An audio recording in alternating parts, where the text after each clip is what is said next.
Caríssimos fiéis, eis que, após alguns domingos em verde, nós retornamos hoje ao roxo com o início do tempo da Septuagésima.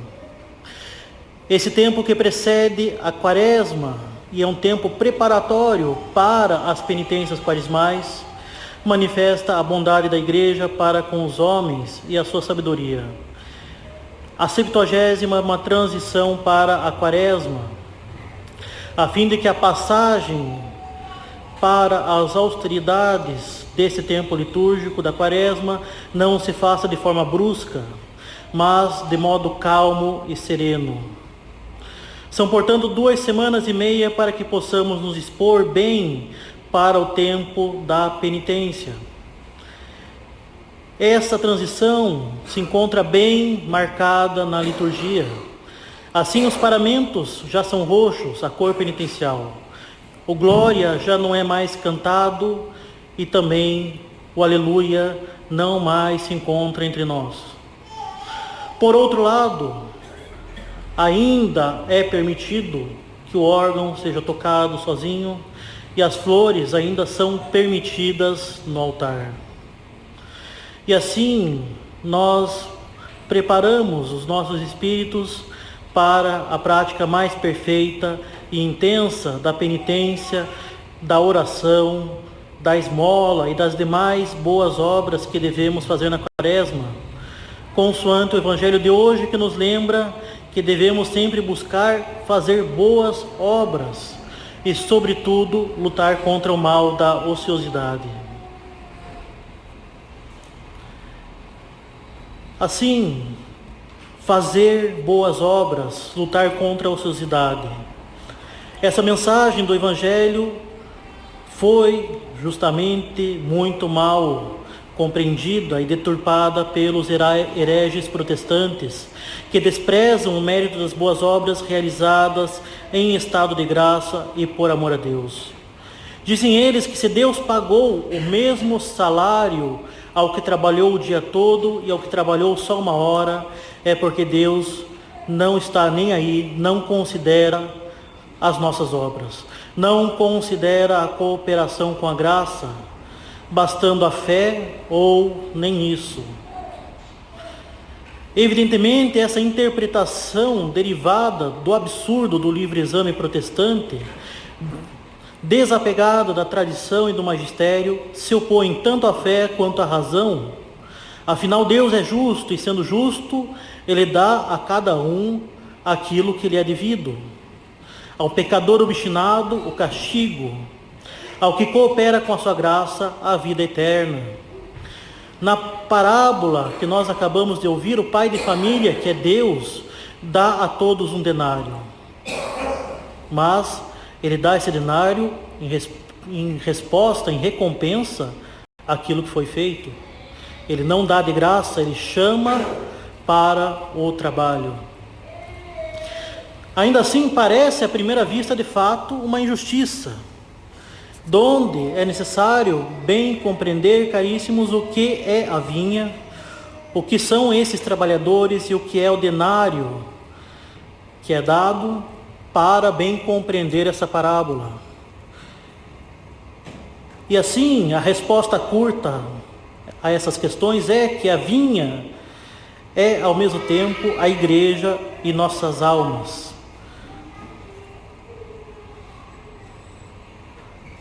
Os trabalhadores somos nós.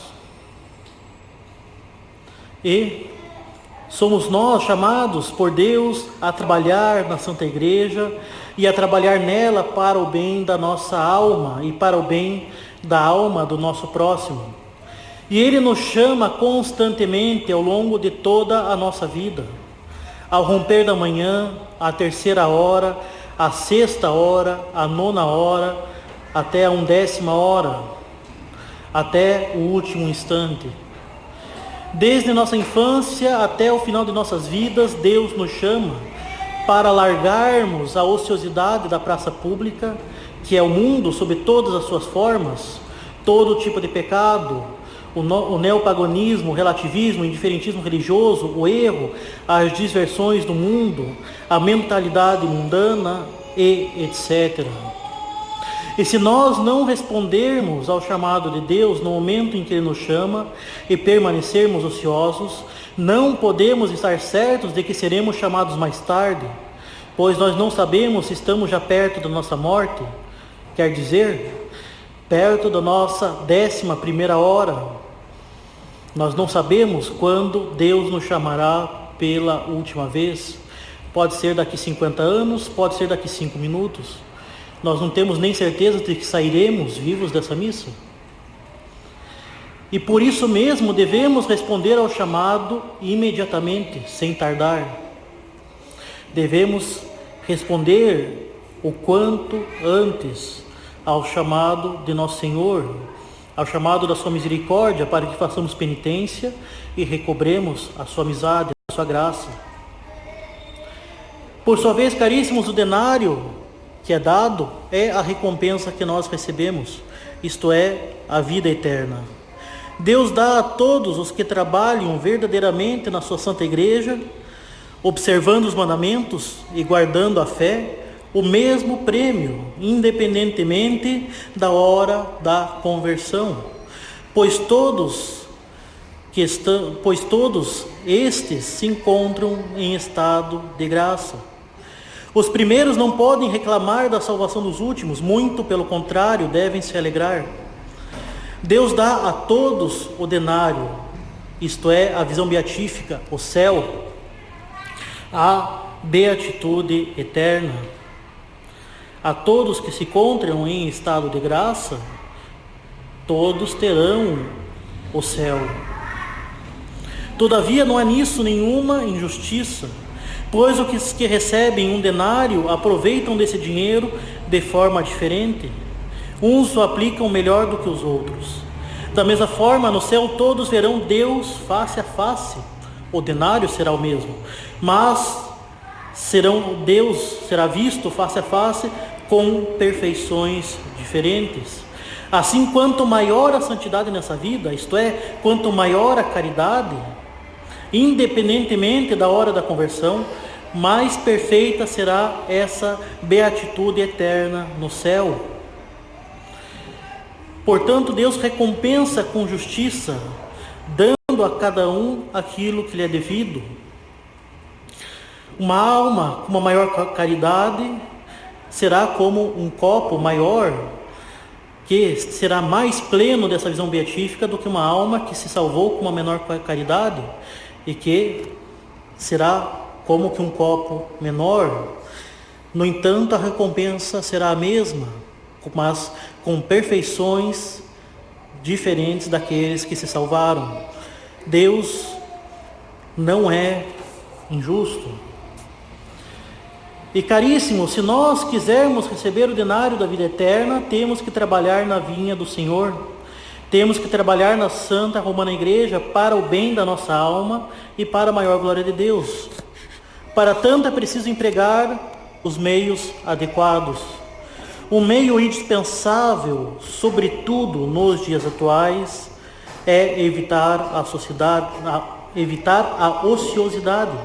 evitar o ócio. É necessário sair da praça pública e ir para a vinha do Senhor e nela trabalhar.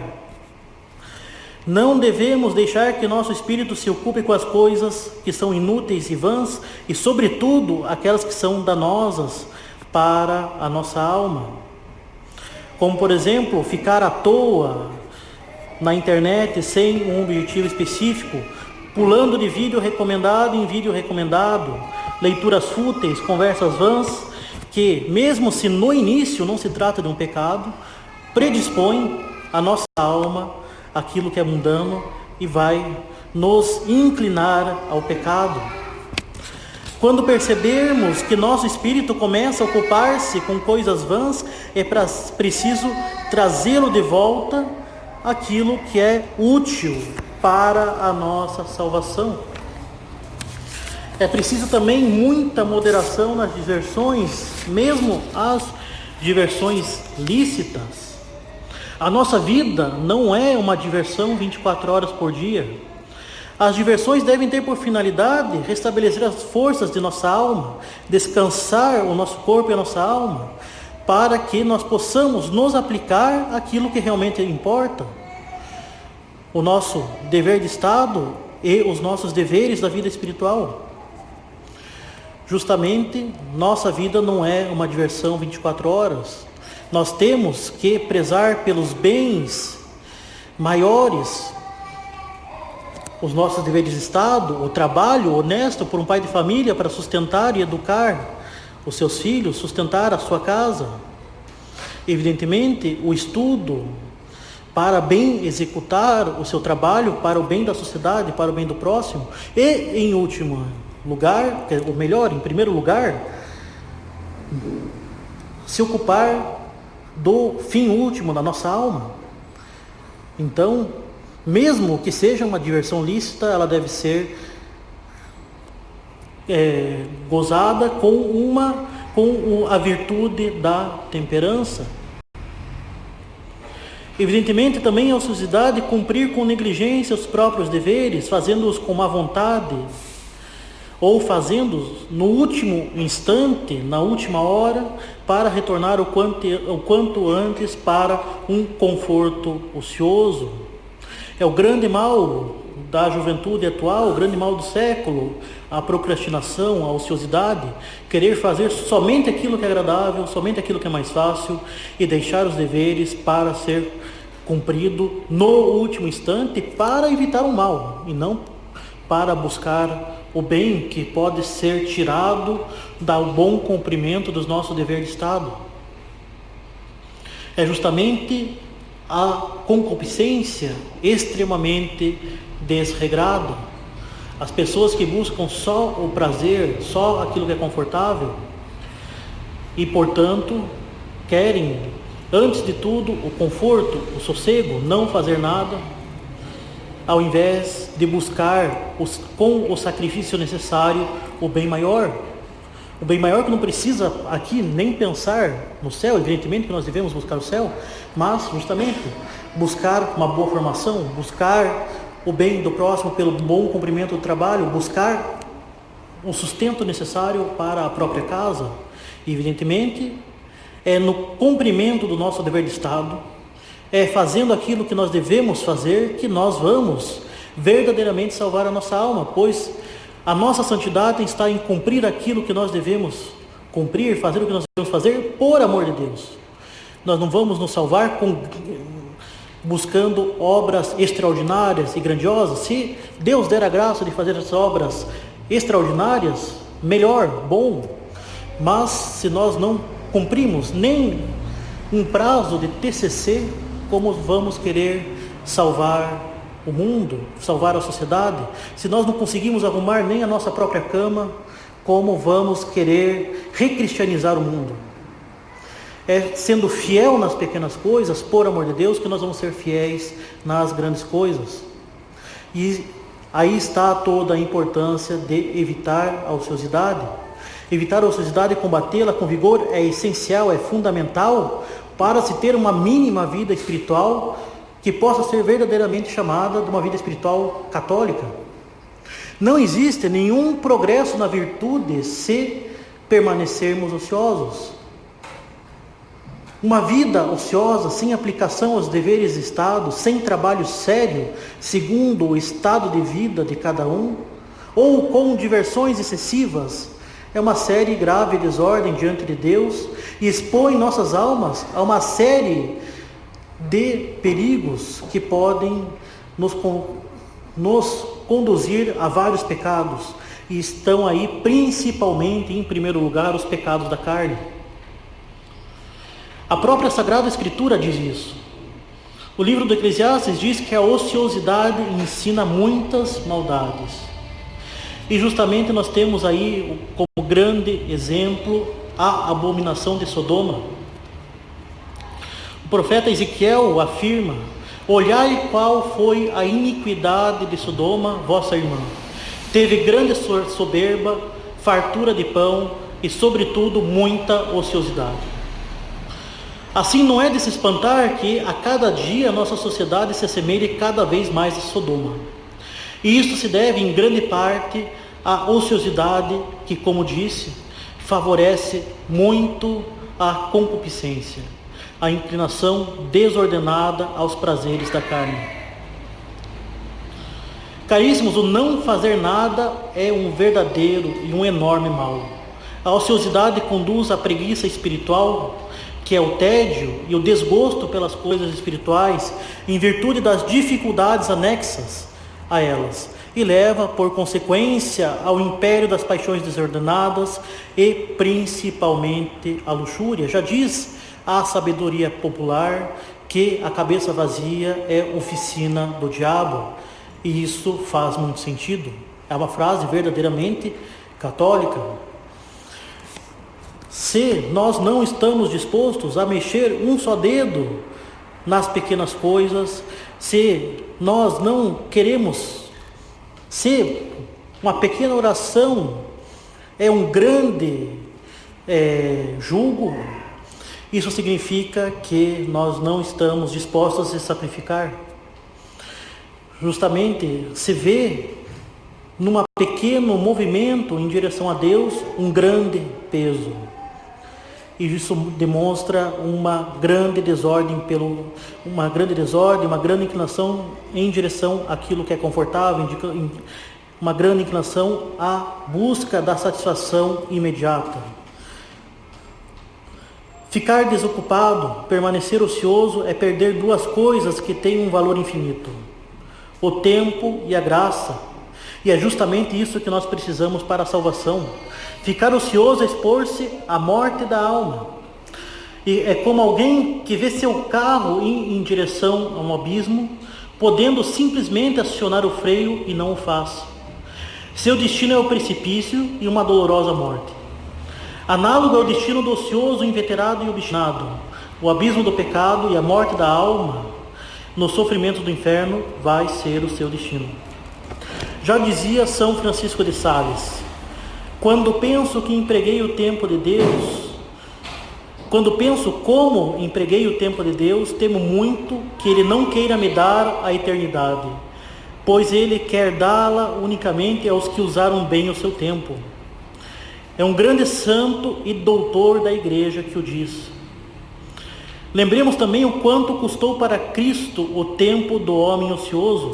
Enquanto estamos ociosos, Cristo padecia na cruz e sofria justamente para alcançar tempo para a nossa conversão. Nosso Senhor nos advertiu que teremos que prestar contas de cada palavra vã, de cada palavra ociosa. Quanto mais então teremos que prestar contas de tantas horas perdidas durante toda a nossa vida, com a preguiça, com ocupações sem importância e até mesmo ocupações que são perigosas para a nossa alma. Para combater a ociosidade, caríssimos, é preciso ver o exemplo de nosso Senhor Jesus Cristo.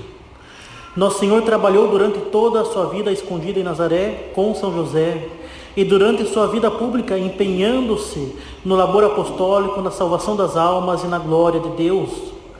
Não há, isso é evidente, um só momento em que Nosso Senhor se ocupa com coisas vãs, sem importância. Tudo nele está orientado para o bem das almas, tudo nele está orientado para a glória de Deus.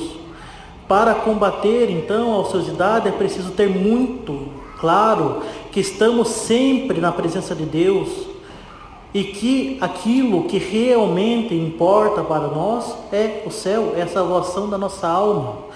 Tudo aquele conforto, todos aqueles prazeres, todos aqueles bens que tanto apelam para a nossa carne vão desaparecer, vão passar. E o que realmente então importa para nós é a eternidade feliz, bem-aventurada com Deus. Um servo não ousaria ficar desocupado na presença do seu Senhor. E nós devemos fazer o mesmo diante de Deus, que está sempre presente. Para combater a ociosidade convém muito ter uma regra de vida, um plano de vida, estabelecendo as prioridades da nossa vida, estabelecendo as atividades do dia a dia para não dar margem a uma criatividade prejudicial. Se nós temos que descobrir aquilo que nós vamos fazer no momento em que a gente encontra sem fazer nada, aí a nossa carne vai se rebelar, vai preferir aquilo que é o mais confortável, vai preferir ver um vídeo no YouTube ao invés de rezar o terço. Nós podemos perceber muito bem que um terço bem rezado, e eu já disse isso anteriormente e não me canso de repetir em todos os lugares que me encontro, um terço bem rezado leva cerca de 15 a 20 minutos. E muitas vezes nós nos encontramos com uma enorme dificuldade para empregar esses 15 a 20 minutos buscando a oração, buscando honrar Nossa Senhora. Agora, 3 vídeos do YouTube passam rápido, sem nenhuma dificuldade, com uma facilidade imensa. E desses 3 viram 6, 9, 10 e quando viu, 1 hora se foi embora. 1 hora que poderia ter sido utilizada para qualquer outra coisa mais útil. Então, não devemos descobrir o que nós vamos fazer na hora que nós não encontramos nada para fazer. Devemos ter bem claro quais são as prioridades, e não somente da vida espiritual, mas as prioridades dos nossos deveres de Estado, do nosso trabalho, da nossa faculdade. Devemos saber aquilo que vai nos trazer um bem maior e não uma satisfação momentânea e imediata. E devemos com frequência examinar como temos empregado o nosso tempo. Devemos ver o quanto nós gastamos para Deus, o quanto nós gastamos para o nosso dever de Estado e o quanto é jogado no ralo. Finalmente, devemos considerar os novíssimos, devemos considerar a morte, o juízo particular, o juízo universal, o inferno e o paraíso. Devemos ter muita consciência de para onde o nosso tempo está nos levando, que é para a eternidade. E essa é uma realidade muito concreta, por mais que não seja tão palpável.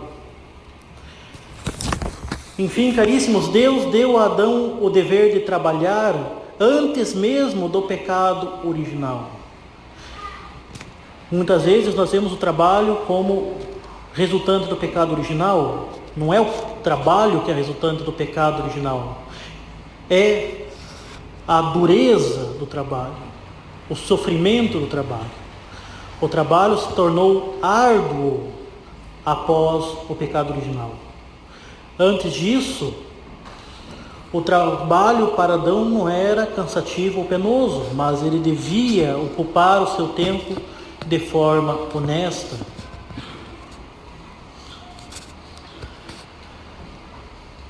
São João Crisóstomo diz que Deus assim o fez porque o repouso prolongado teria facilmente levado o homem à preguiça e à negligência, e quanto o trabalho, mesmo isento de sofrimento, lhe ajudaria a cumprir os seus deveres de Estado, porque ele o tinha também, e os seus deveres para com Deus. Assim, o paraíso terrestre, bem diferente do que alguém pode imaginar, não era uma permanência na praia, no ócio, sem fazer nada, ou até pior, uma permanência eterna diante de um entretenimento. Não era uma maratona eterna de séries no Netflix. Muito, muito, muito pelo contrário. Para nós, filhos de Adão, o trabalho, segundo o estado de cada um, tem não só essa finalidade de evitar o mal, mas também tem o caráter de pena e de expiação pelos nossos inúmeros pecados.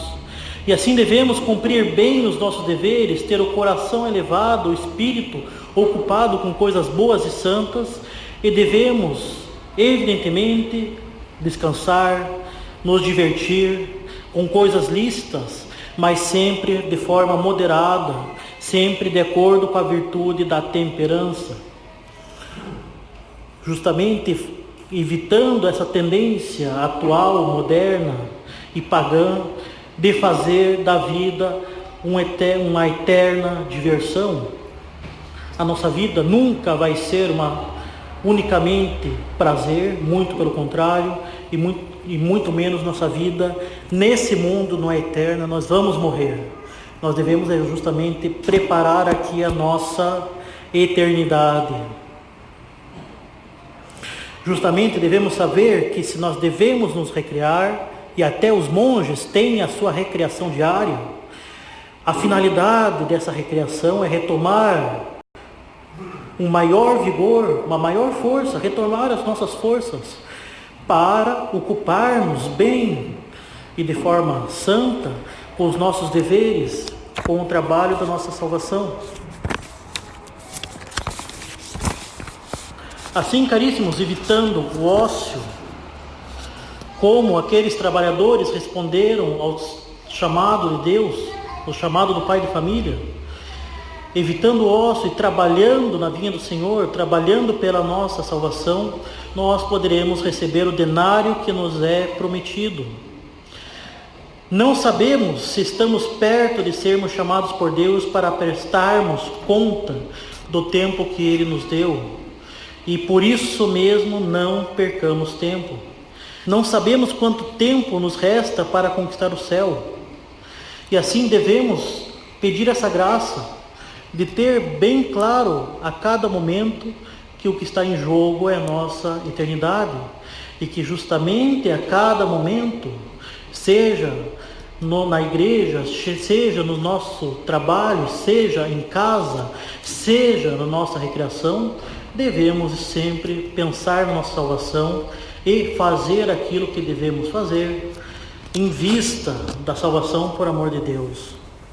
Em nome do Pai, do Filho e do Espírito Santo. Amém.